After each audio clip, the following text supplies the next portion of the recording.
Okay, so the first step that you're gonna do is you're gonna cut out your felt to whatever size you want, and then you're gonna cut out whatever embellishments you want.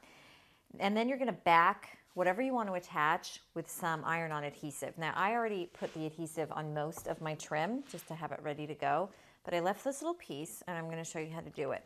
So basically, this is just a sheet of glue with some wax paper on the back, and you're gonna iron this on. You're gonna heat transfer it onto first one side of your fabric, and then whatever piece you want to stick onto it.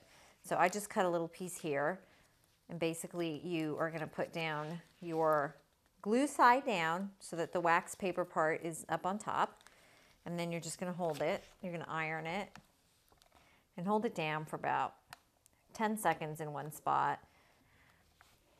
and then you let it cool off for about 10 seconds. And then after it cools off, you basically peel off the wax paper, and you're left with a sticky side on your fabric. And this you're then going to iron on to your other piece.